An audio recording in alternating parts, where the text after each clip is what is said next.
Hi everyone, this is Sanji Fan, and I wanted to give my impression on the Milan versus Benevento match. It was an away match for us, and I think overall we were very impressive as a unit.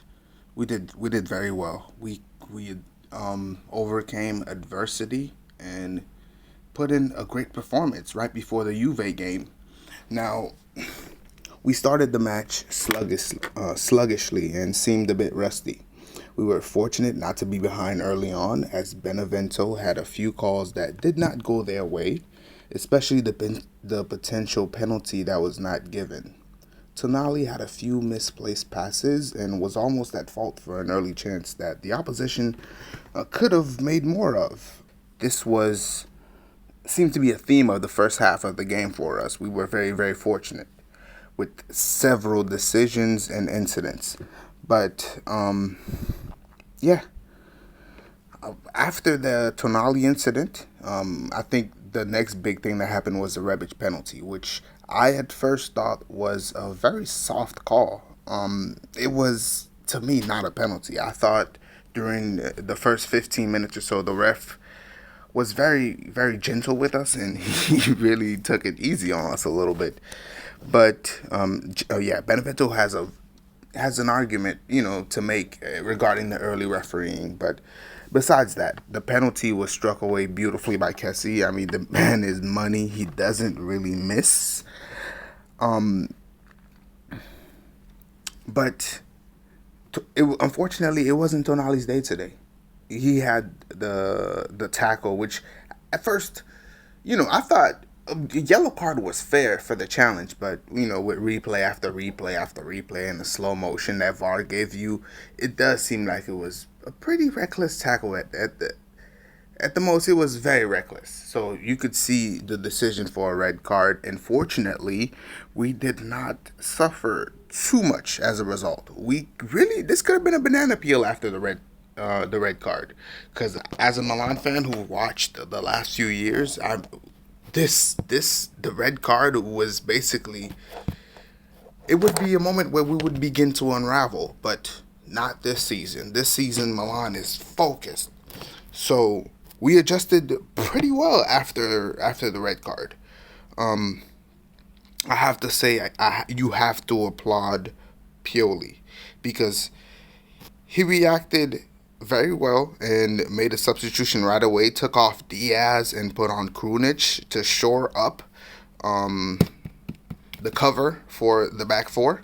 And Krunic, he had a great game for a substitute. Yeah, that was pretty much everything you can ask for. Besides the penalty, the penalty incident. But that's one of those things. You can't really blame him too much for that. I mean, we were we were cut open. So yeah, and I didn't think he dragged him down. I mean, I saw his arm on his shoulder, but that's on almost every. Anyways, it's too early for that. We might talk about that later.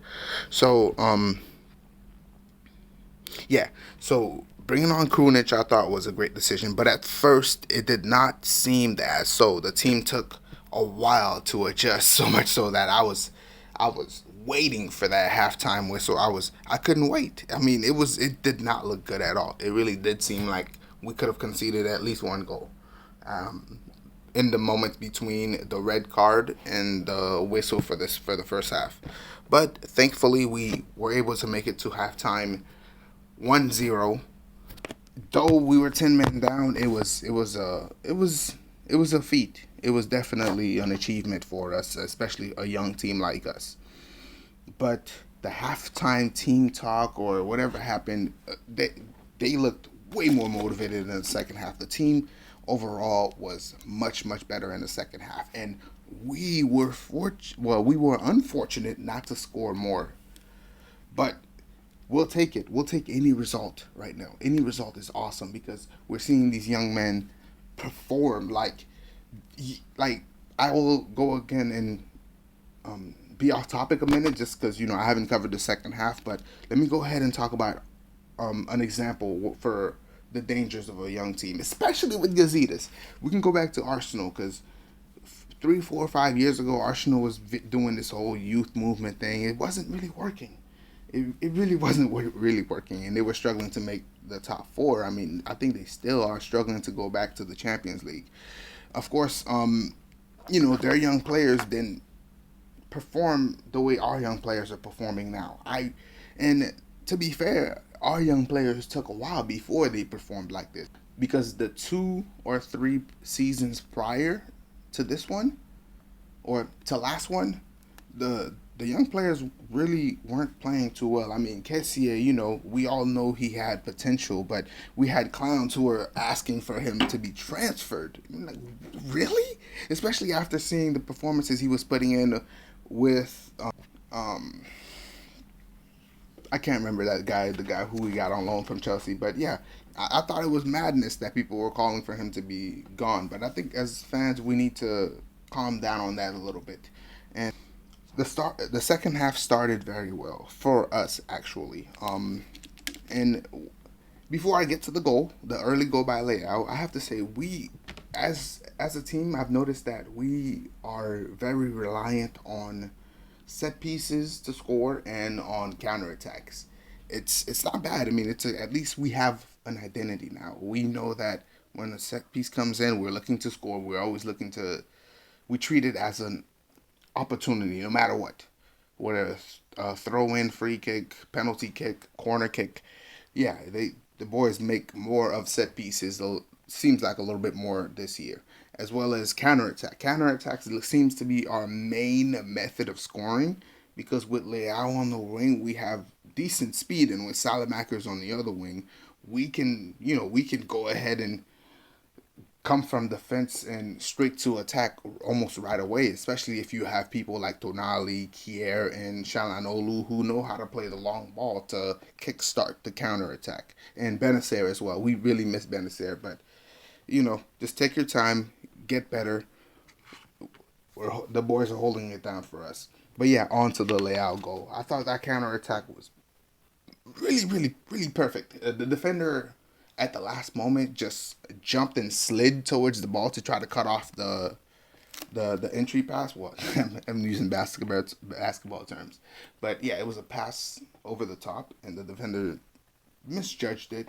Leao got the ball, went across, like I would say he went across like the 18-yard box towards the left. The goalkeeper came out for the ball, could not get it. Leao sprinted faster, retrieved the ball, and I thought he did very, very well to calm himself. Yeah, he was able to calm himself and picked out the far corner perfectly. The keeper did get fingertips to it, but it basically had almost no difference on the trajectory of the ball. Leao just placed it beautifully. He put us up 2-0, and after that point, defensively as a unit, I thought we took a sigh of relief. We were no longer 1-0 with 10 men down. I mean, we were no longer up 1 with 10 men down. We were up 2. We had did the job. We started the second half perfectly, and the defense just focused. From that point on, it was straight concentration for the defense and the midfield, who worked very well cohesively.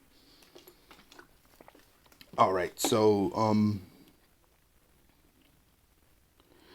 and speaking of Leao, I really think that he is way better suited for us on the wing instead of up top. Because what I noticed about Leao up top is that he doesn't really make the strikers run to split the center backs. He doesn't really do that much. He will just most likely come forward to try to get the ball at feet to then try to beat the players. So a lot of times Shalanolu or Kessie will have the ball in a dangerous position outside the box and looking to make a pass, to make a pass to open up the defense. But when Leao's up top, he doesn't usually make those runs. I don't know if it's team instructions or if it's just personal preference, or he's not used to playing that position. He seems to be more effective to me on the wing.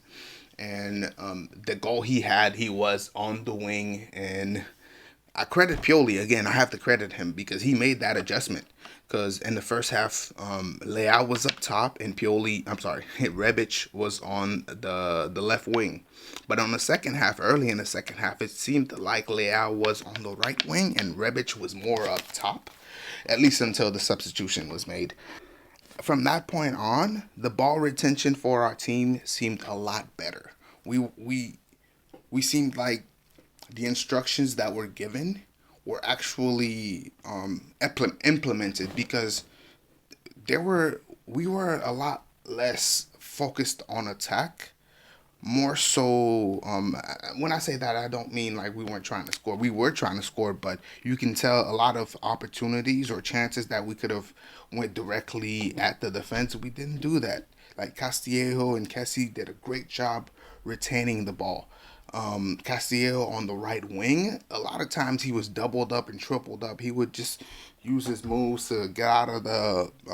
He would obviously face the keeper. He would turn his back, face the keeper, and just get out of a sticky situation and pass it to Chalanolu or Kessie, who would then retain the ball more.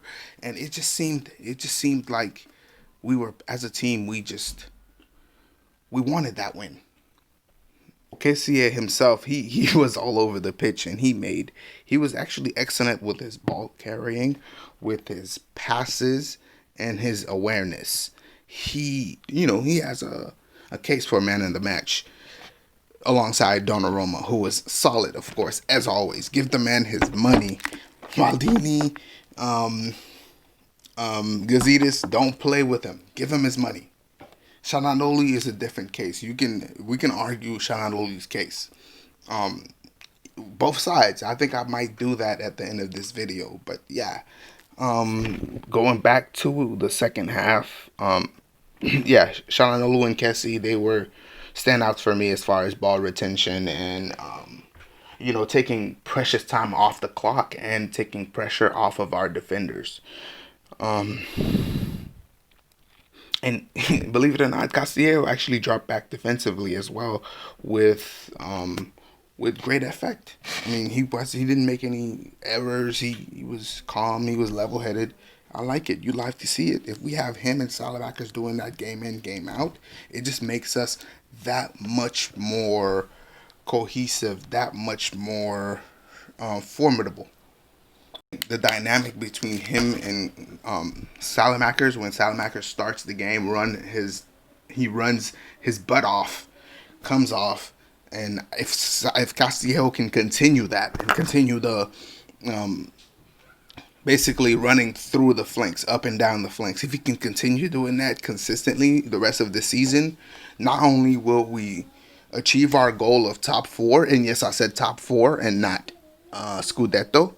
Scudetto again would be very nice, but that's our goal. I think we would if we can get that combination of Salamakers and Castillejo with Conti and Calabria as it was today, consistently, I think we would be a greater force. It would greatly help out both flanks. It would take pressure off of the left wing and take pressure off of the midfielders, and it would balance out the team a lot more.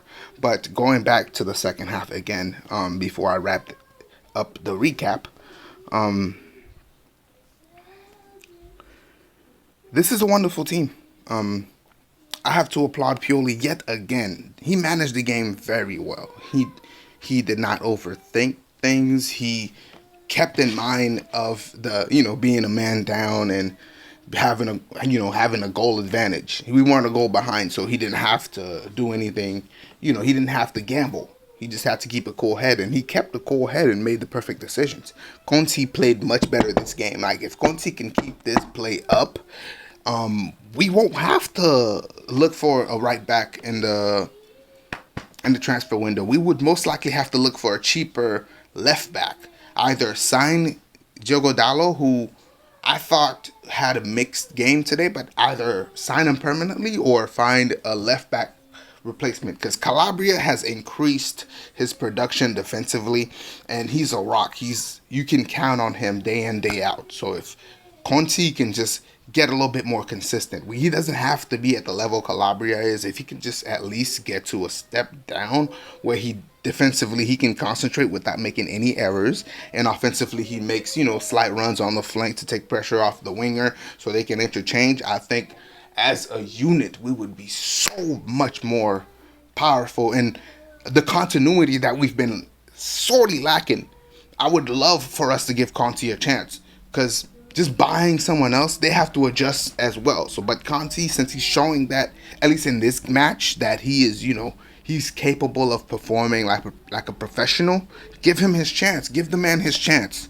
You know, that's what I want to see from Milan. I don't really want to see big name acquisitions. I want to see the team being managed so that they can become more of a cohesive unit. I want to see the continuity. That's what I want to see. I don't want to see flashy. I don't want us to go ahead and get Dumfries from PSV, though he is a baller. But I don't think we need to splash the cash on a Dutch captain. He's the captain of his club, I think, or something like that. But we can build up Conti more. We can make him work out in a gym more. Get Maldini on him. Make him lift a little bit more weights, especially do some leg exercises, get stronger, and mentally get more sharp and focused. I think we would be a killer squad. But overall, I love the double substitution with Kalulu and Conti, as you can see, because Kier, he's just come back from injury. This is his first match back. I think it was very smart not to make him play the whole 90 minutes, giving Kalulu some more time to grow as a defender, because he's earned it. Kalulu's earned the right to be able to just come in for care and know that there will be no drop off. The defense will still be focused. The defense will still be efficient. Give youth, if you're going with youth, give youth a chance, and we've seen that with Milan. So I'm very, very happy, as you can tell from my voice. I'm very happy right now. Conti as well, he had a very crucial block. It was a diving block to deny the opposition the ball in a very dangerous area. You could easily see if the attacker would have gotten the ball at that point, he could have just slotted it across the 6-yard box, and we could have conceded. But no, Conti just, he was focused. He cut out the ball, and you know, danger averted, like they be saying in Pez. But yeah, so pretty much the match, I thought it was a great match. I do want to go over just certain incidents, just talk about certain incidents a little bit more if I haven't covered it already. But I will start at the top and say Pioli was amazing today. He was, if coaches could get a man of the match, Pioli, he's a contender with Donnarumma. The Krunic penalty. Now, I spoke on that earlier, but I feel like the Krunic penalty was a little harsh because the situation, the forward got in behind, so he was recovering, and it didn't seem like he yanked him or anything. He just seemed like he put his arm on him to let him know that he's present, to put it in his mind, to put it in the striker's mind that he is there. But the striker fell down. He looked more like he lost his footing because I didn't see, well, judging from the angles that I saw on the replays, I didn't see Krunic hit his leg at all. But again, it was given as a penalty, and fortunately they missed it, so we managed to keep the clean sheet, and we avoided another sticky situation. And it seems like Krunic oftentimes has one of those in him. He has like a gaff, or he has that in him, which makes me think that his profile, we can expect them only to get a little bit better and support Benacer and Kessie and Tonali as a substitute, but not as a first option. At least not right now. He's still 25 or so. He can still get better, but right now I see him as a great option for a substitute. He makes it, if he keeps playing like this, we won't have to. It won't be a desperation to sign a center mid in the market. So with his performance and with Conti's performance, that's, if they can step it up, that's two positions we won't have to worry about. We can focus more on getting a striker, or even, like a lot of people want, another center back, which, although Kalulu has done a great job, I think he's a little undersized at that position. I love the way he plays it, but you can't teach height and you can't teach size. So I think it's not wise to rely on him solely on that position. I think at right back he could again be someone we can count on. And with his play, I can even see him in the defensive mid position. I can see it. I can see, like, if Krunic is out and we don't need him at center back or right back, I can see him slotting in besides Kessie and being a fire extinguisher. He can be in the mold of N'Golo Kante, honestly, because he is a great tackler, and he's got. I'm not saying he's the most patient person, but for his age, his patience is amazing. We have David Luiz, who's 30 something years old, doesn't have the patience and defensive awareness that Kalulu has. So I think he's a player that we have to keep. We have to keep at all costs, because for him to show the all this ability at his age with the situation that we're in the title race, playing out of position, I think he's a player that definitely needs to be nurtured and kept. He is, again, fantastic, fantastic. Rebic, I thought Rebic was good. Rebic is good. He's not a player that I'm often impressed by, just because he does the little things and doesn't usually do anything flashy or doesn't score enough goals, in my opinion, at least this season. But he's a player that I'm happy relying on. Though today, if we didn't go a man down, I could easily have seen Hauga make an appearance to see if we can seal the match. But since we were 10 men down, Rebic was perfect. He was good. And Diallo, I want to say, Diallo, he this is not an insult to him at all. He is not Theo. We missed Theo a lot. Like, our left side, though Diallo was more defensively, focused. He did a pretty good job as a defender on that left side, but offensively, that outlet, that pressure valve, to take some of the pressure off of the defense that we usually get from Theo, making his runs from the left. We sorely missed that today, and I think against this team, he probably could have even scored. But again, we did well. Romagnoli was great. He was great. Did get turned by Lapadula, which I thought he got turned a little easily, but overall, he did great. Kier, perfect performance. He was everywhere defensively. So many headers and interceptions and clearances. So I'm happy. And I'm glad that he got to rest before Juventus.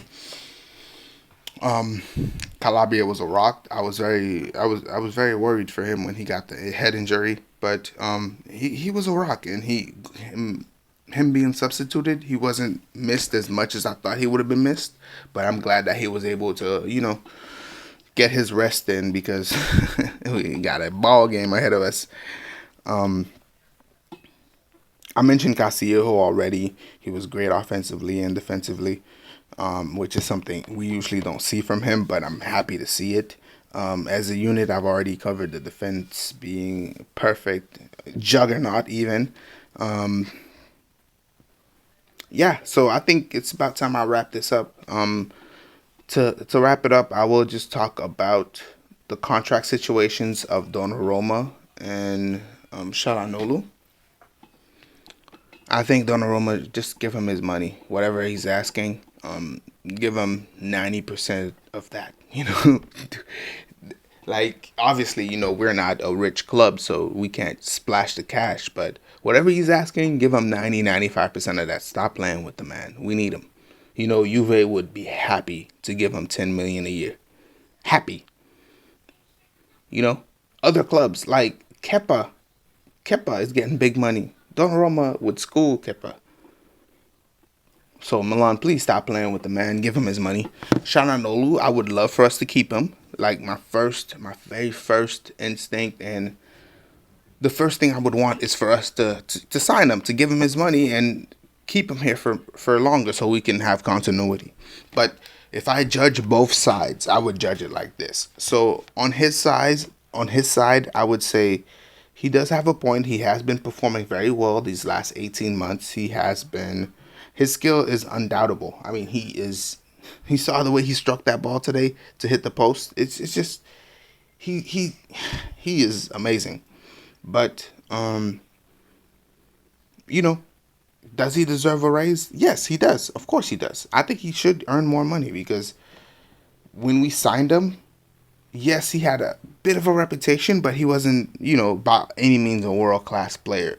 But I think he has developed and he has gotten better. And since, his contract is up, he's not trying to break his contract. He just wants, to be paid a little bit more for his next contract. So I think he has a point and he has, it's to his credit. But on the other side, looking at it from Milan, we can see that since this is his contract year and he's playing out of this world, obviously you do want to keep him. You want to keep the continuity. But the first 3 or 4 years with us, he wasn't playing like this. He was, and it's not just his fault because a lot of that time he was playing out of position. But the end product from him, like his contributions, did not warrant, you know, a raise. So the fact that he's playing very well in the contract year, I mean, the club could see it as, okay, maybe will we still get this contribution after he gets all of his money? We will still get this. So I think that might be the issue that the club and him are having, and on both sides, they both have a fair point. So I think with Chanalolu, whatever he's asking, you can't completely disregard him. He does deserve a raise, but unlike Donnarumma, which I feel should get 90% of what he's asking for, I think Chanalolu, just because of the first 2 or 3 seasons with us, I think he should probably be content with about 75 to 80% of what he's asking for. Just as far as negotiations are concerned. Obviously, I'm I'm an amateur. I don't know much about how the contracts and stuff work, but I'm just speaking from what I've seen and what both sides may keep in mind during this negotiation. But would I like to keep both players? Yes, obviously, I would love to keep both players. And I think, especially if it's a situation where we're going to be spending anywhere near the amount of money he's getting or more, then we have to keep him. If replacing him costs almost as much as keeping him, just keep him. That's just my opinion on it. But yeah, as far as the match, obviously I'm excited. I do want to make a video just listing my thoughts for 2020 and my hopes for 2021. If it does come out, I do want it to come out sometime, probably